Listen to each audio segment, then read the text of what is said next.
So I'm Mark Billinghurst, and I'm a professor at the University of South Australia, and most of I'm doing teaching and research at the university.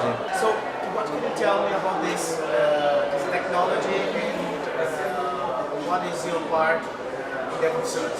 Sure, so augmented reality is technology that enables computer graphics to be overlaid onto a view of the real world. And it's been around for a long time. The first augmented reality systems were developed in the 1960s, and now, 50 years later, it's becoming more widely used. In fact, almost anybody with a cell phone can have augmented reality experience on your mobile phone.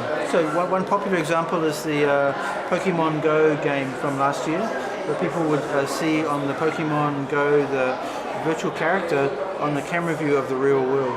Another example is with the Snapchat, when you can look at your face and you can see the mask or the glasses or some funny thing on your face as well. So there are many examples for gaming, also for education, other application areas. My research is not for gaming. My research is mostly for using augmented reality for remote collaboration. So taking the video conferencing and adding the augmented reality on top of the video conferencing. I think conferences like this are very important because when you're doing the research in the field, you want to network with other people and meet other people, especially for academics, because an academic, mostly a university may have one or two people doing research in the area, but if you can connect with others, you can do more work together.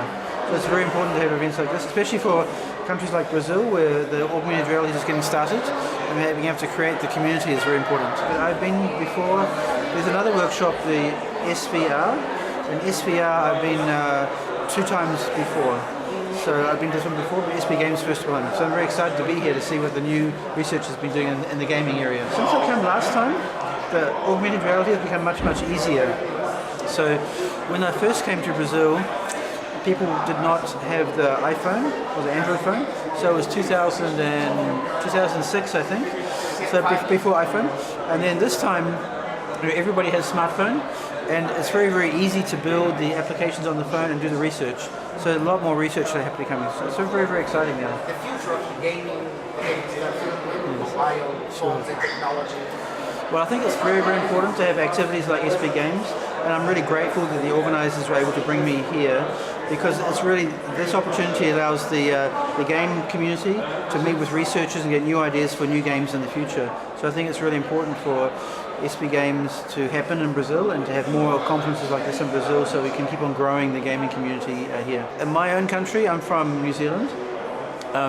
We have some games that we make that are very much about the New Zealand topic, and then some games that are for everybody in the whole world. And I think it's probably the same for Brazil. I think it's very important that Brazilians can play games made by Brazilians so they can tell their own story. And also, it's very good for the Brazil game companies to make games for other people elsewhere as well. So it's very important to build your own game community so you can tell your own stories. If people in Brazil don't just want to watch movies coming from America or from other countries, they want to be able to tell their own stories. And so and make their own films and tell. So it's the same with game making in Brazil, that you should be able to tell your own games and tell stories about the Brazilian culture or Brazilian people in the games.